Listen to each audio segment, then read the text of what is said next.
Hello guys, कैसे हैं आप सब। आई होप आप सब ठीक होंगे। तो सोलो लेवलिंग का नेक्स्ट एपिसोड कितना क्रेजी जाने वाला है, आज हम लोग इसके बारे में बात करेंगे और इसी के साथ वॉइस इंडस्ट्री डार्क रियलिटी के बारे में बताऊंगा। सो अगर आपको भी ये बात जाननी है तो आप सब मेरी वीडियो को पूरा देखो। टाइम वेस्ट किए बगैर करते हैं वीडियो को शुरू।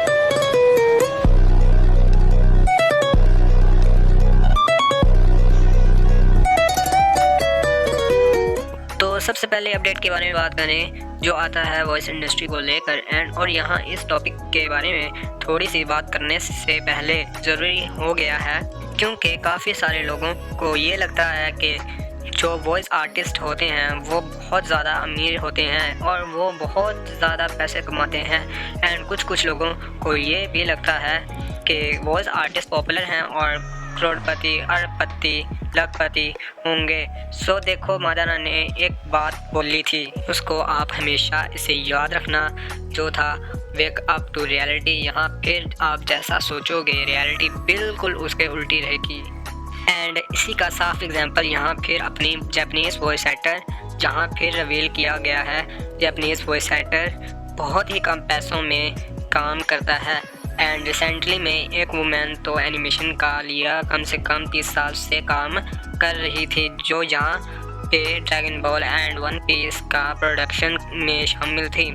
तो उन्होंने साफ आगे कहा है कि जो कंपनी है वो यहाँ पे इतनी ज़्यादा कैपेबल हो चुकी है कि वॉइस आर्टिस्ट को यहाँ पे अच्छा खासा पैसा पे कर सकते हैं, बट स्टेन्स ऑर्गेनाइजेशंस के ऊपर कोई आवाज़ नहीं उठाता है और ना कोई यहाँ फिर कंप्लेन वगैरह भी नहीं करता है और ना ही वॉइस आर्टिस्ट इस पर कुछ नहीं कर सकते। अगर वॉइस आर्टिस्ट ने कोई भी नेगेटिव बात बोली तो हो सकता है कि उनकी जॉब फिर खतरे में आ जाए और यहाँ पे ऐसा हो सकता है कि उनको जॉब से निकाल दिया जाए। सो इसलिए उनके पास कोई और चॉइस नहीं रहती है, इसलिए उनको कम पैसों में काम करना पड़ता है।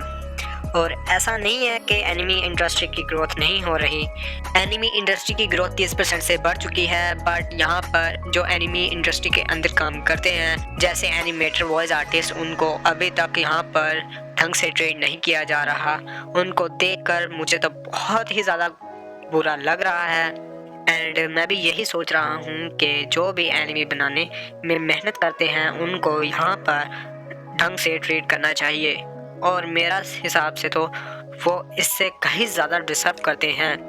और यहीं पर सिर्फ जापान की बात नहीं कर रहा हूँ, इंडिया के अंदर भी जो आप हिंदी डब एनिमीज देखते हो उनको डब करने के लिए जो वॉइस आर्टिस्ट होते हैं, ऐसा नहीं है कि उनको भी बहुत पैसा मिलता है डब करने के लिए। किसी वॉइस आर्टिस्ट को तो 500 रुपीज़ देकर डब करवाया जाता है। और भी बहुत सारे वॉइस आर्टिस्ट हैं यहाँ एनिमे डब कर देते हैं लेकिन उनको पैसे नहीं पे करते। इसलिए हिंदी डब इंडस्ट्री के जो हाल है वो जापान की डबिंग इंडस्ट्री से कम नहीं है। और मैं कुछ दिन पहले बहुत बड़ा मजाक सुना था, जहाँ पे यूट्यूब पे कुछ बंदे बोल रहे थे जो वॉइस आर्टिस्ट हैं, वो लोग यहाँ पर कहते हैं हिंदी वॉइस आर्टिस्ट है, वो यहाँ एनिमे डब करने की वजह से ही खड़े हैं। अगर वो ये एनिमे डब ना करते तो आज इन वॉइस आर्टिस्ट को कोई भी नहीं जानता। देखो, यहाँ पॉपुलैरिटी से किसी को घंटा फ़र्क नहीं पड़ता है। यहाँ पे वॉइस आर्टिस्ट जिस चीज़ के लिए काम करते हैं वो होता है पैसा। यहाँ पे जब पैसा ही ना मिले तो वॉइस आर्टिस्ट अच्छे से परफॉर्मेंस भी नहीं देना चाहेंगे। और इसीलिए अगर आप कोई भी हिंदी डबिंग आर्टिस्ट से जाकर बात करोगे तो वो लोग भी यही कहेंगे, हमें इतना पैसा नहीं मिलता कि लखपति या करोड़पति बन जाएं। यहाँ पे जब से एनिमे डबिंग स्टार्ट हुई है तब से बस उनका काम बढ़ा है। एंड यहाँ पर एनिमे डब करने से पैसे मिलते हैं लेकिन इतने नहीं मिलते कि इंटरनेट पे बताया जाए। अब आपका ये सवाल होगा कि गलती है तो है किसकी। एब्सोल्युटली गलती तो बड़े बड़े ऑर्गेनाइजेशंस की हैं, यही सारी चीज़ें करवाते हैं। सच बताऊँ तो मुझे ऐसे ऑर्गेनाइजेशन से नफ़रत है। स्पेशली बहुत से बड़े ऑर्गेनाइजेशंस हैं जो अच्छे खासे पैसे कमाते हैं और जो वो डबिंग के अंदर पैसे लगाते हैं वो सफिशिएंट नहीं होते। सो इन बड़ी बड़ी कंपनीज से यही रिक्वेस्ट है कि अच्छे खासे बजट के साथ एनिमे डब करवाएं ताकि वॉइस आर्टिस्ट भी ढंग से काम कर पाएँ हर एनिमी में। वैसे आप लोगों का क्या ओपिनियन है मैं आप सबसे जानना चाहूँगा। और अपना ओपिनियन शेयर करो। और डबिंग इंडस्ट्री डार्क रियलिटी हम लोगों ने बात कर लिया है। सो हम बढ़ते हैं मांगा अपडेट के ऊपर, जो आता है तकाइको इनोकी की एक और मांगा जिसका नाम है रियल। और आपको पता ही होगा कि ये वही मांगा है जिन्होंने स्लैम डैंग वैगाबॉन्ड जैसी मांगा को बनाया था।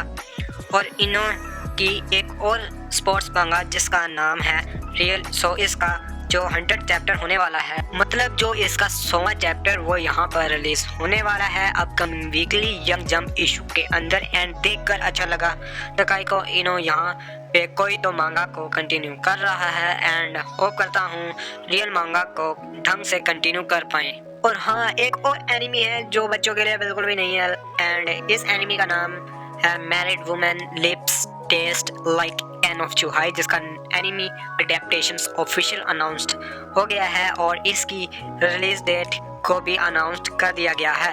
एंड इस एनिमी को 2025 से यानी कि इसी साल से ब्रॉडकास्ट किया जाएगा। एंड यहाँ पे सबसे मज़े की बात ये है कि इस एनिमी को हम लोगों को इन सेंसर देखने को मिलेगा। सो इस साल आप लोग इस एनिमी को देखने के लिए तैयार हो जाओ। और जब ये एनिमी रिलीज हो जाएगी तब मैं आप लोगों को इन्फॉर्म कर दूंगा। तो मेक श्योर आप लोग मेरे चैनल को सब्सक्राइब करके रख लो अगर आप इस अपडेट को मिस नहीं करना चाहते हो तो। और वैसे इन सारी एनिमीज़ को साइड पे रख दो। एंड मैं आपको अडल्ट रोमांस एनिमी के बारे में बताऊं, इसको मैं यहाँ पे वीकली फॉलो कर रहा हूँ। एंड मैं आपको इस एनिमी को रिकमेंड करूँगा। एंड इस एनिमी का नाम I have a crush at work. And ये 5 दिन पहले ही 7 एपिसोड रिलीज़ हुआ है। एंड मुझे ये बहुत ही ज़्यादा अच्छा लगा। और स्पेशली 2 मेन लीड कैरेक्टर जो उनकी रिलेशनशिप हमको देखने को मिली काफ़ी ज़्यादा क्यूट लगी। बट मुझे ये समझ में नहीं आता है कि बात पे ज़्यादा रोमांटिक क्यों होने लग जाते हैं। जो उनका रोमांस है वो बढ़ते बढ़ते बेड के ऊपर ज़्यादा बढ़ जाता है। और हर एपिसोड के अंदर ऐसा ही होता है। एंड इन सब चीज़ों को देखने के बाद काफ़ी ज़्यादा हंसी आती है और एक तरफ मुझे जलन भी होती है। और ये यहाँ पे देख के लगता है कि हमें सिंगल फील करवाने की कोशिश करते हैं। और वैसे ही एनिमी फन टू वॉच था। वो जो इसकी स्टोरी है वो बहुत ही जल्दी प्रोग्रेस कर रही है। और जो यहाँ पे दोनों मेन लीड कैरेक्टर हैं एंड यहाँ पे अपनी रिलेशनशिप की एनिवर्सरी को भी सेलिब्रेट कर चुके हैं। और धीरे धीरे आसपास के लोगों को भी पता चल रहा है इनका रिलेशनशिप के बारे में। मुझे लगता है कि इस एनिमी का जब सीज़न 1 ख़त्म होगा तब तक काफ़ी सारी चीज़ें रिवील हो जाएंगी, जिसकी स्टोरी काफ़ी जल्दी प्रोग्रेस कर रही है। और इसका लेटेस्ट एपिसोड को देखकर आपका भी माइंड फ्रेश हो जाएगा। और इसके लिए यहाँ पे लेटेस्ट एपिसोड को मैं यहाँ पे 8.8 आउट ऑफ 10 की रेटिंग दूंगा, क्योंकि इसका एपिसोड सच में मज़ेदार था। और आप लोगों को ये एपिसोड कैसा लगा आप लोग मुझे बता सकते हो।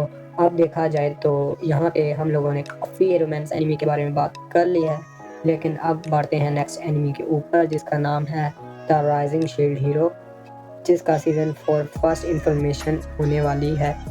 और वो यहाँ पे 25 फरवरी के दिन रिवील की जाएगी। एंड इस एनिमी का इंतज़ार बहुत सारे लोग कर रहे थे। आप लोग 25 तक और वेट कर लो। जैसे ही इसका सीज़न 4 की रिकॉर्डिंग की बड़ी अपडेट देखने को मिलेगा मैं आप लोगों को इन्फॉर्म कर दूंगा। तो आप लोगों का यही बनता है कि आप लोग मेरे चैनल के साथ बने रहो। इसके बाद हम लोग बढ़ते हैं नेक्स्ट अपडेट के ऊपर जो आता है attack on Titan the last attack movie को लेकर। एंड होप करता हूँ कि आप लोग इसके बारे में भूले नहीं होंगे, क्योंकि IOT पर रिसेंटली मूवी रिलीज हुई थी जिसको IMDb रेटिंग के ऊपर शायद 9.3 की रेटिंग मिली है। एंड आप लोगों को पता ही होगा ये जो मूवी है रिसेंटली USA में भी रिलीज हुई है, जहाँ पे अटैक ऑन टाइटन की इस मूवी ने यहाँ 1.6 मिलियन बॉक्स ऑफिस के कलेक्शन किया है, जो इसने ओपनिंग डेज के अंदर ही कितना अच्छा खासा कलेक्शन कर लिया है। और अभी इस मूवी को रिलीज हुए काफ़ी ज़्यादा टाइम हो गया है। बस इसके और भी कलेक्शन के बारे में बात करें, जैसे कि 4 डेज़ के अंदर इस मूवी ने $2.5 मिलियन का भी नंबर सरपास कर दिया है। एंड मैंने तो पढ़ा था कि ये मूवी बस एक ऐप मूवी थी जिसके अंदर बस न्यू पोस्ट क्रेडिट सीन्स देखने को मिले, बट स्टिल यहाँ पे इस मूवी को लोगों ने काफ़ी ज़्यादा एंजॉय किया। और यहाँ पे यूएस वालों की किस्मत अच्छी थी कि उनको ये मूवी देखने को मिल गई, बट हमारे जैसे इंडियन एनिमी फैंस हैं उनकी किस्मत अच्छी नहीं है।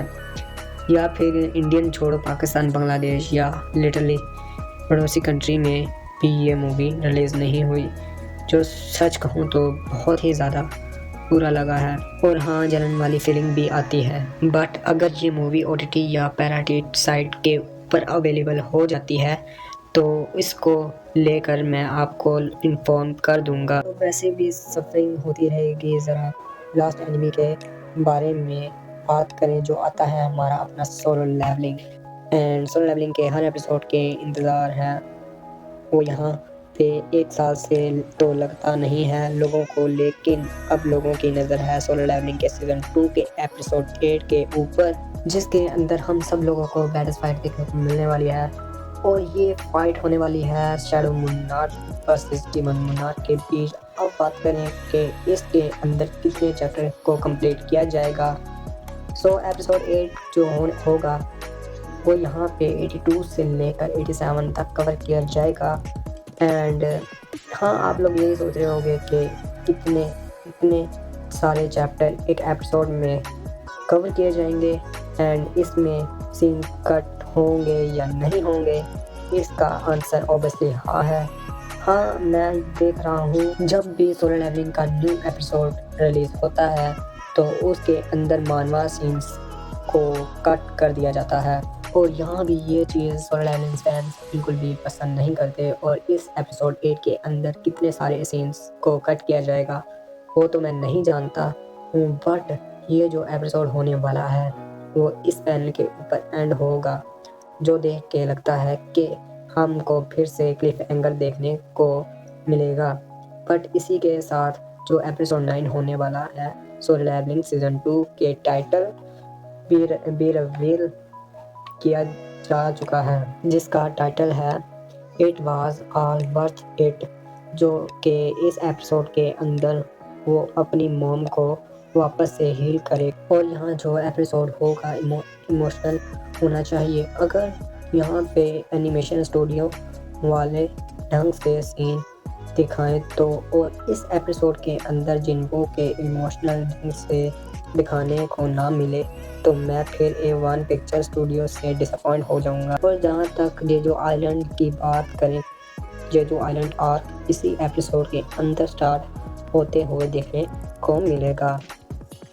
और वैसे यहाँ पे सोलो लेवलिंग मानवा और एनिमी को साइड पे रखें और हम लोग बात करें डिफरेंट टॉपिक के बारे में, जो कि आता है सोलो लेवलिंग के वेब नॉवल को लेकर। एंड जितने भी लोग Solo Leveling Ragnarok web novel को रीड करते हैं, और यहाँ पे बहुत बड़ी चीज़ को रिवील किया गया है, जो यहाँ पे रैग्नारोक के ऑर्थर डुअल हैं उन्होंने रिवील किया है सोलो लेवलिंग रैग्नारोक की वेब नॉवल के अंदर संग जिनवू के बेटे की स्टोरी देखने को मिलेगी। सो इस नॉवल की 300 से भी ज़्यादा चैप्टर रिलीज़ कर दिए गए हैं। बट गेस व्हाट, ये जो 300 चैप्टर देखने को मिले हैं वो सिर्फ यहाँ पे ओरिजिनल स्टोरी के एपिलॉग हैं।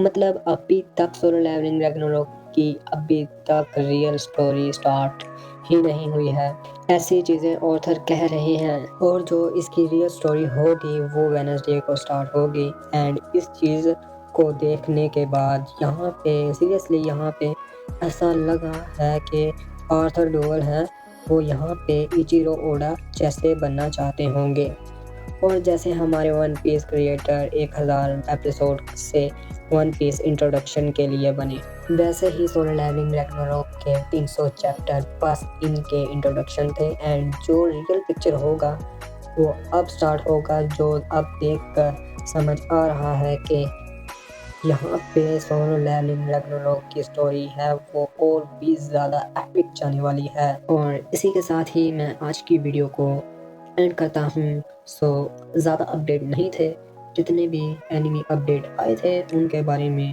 बात कर लिया है। तो जाके इस वीडियो को लाइक कर दो और साथ ही में चैनल को सब्सक्राइब कर देना। हम मिलते हैं नेक्स्ट वीडियो में, तब तक के लिए sayonara एंड गुड बाय।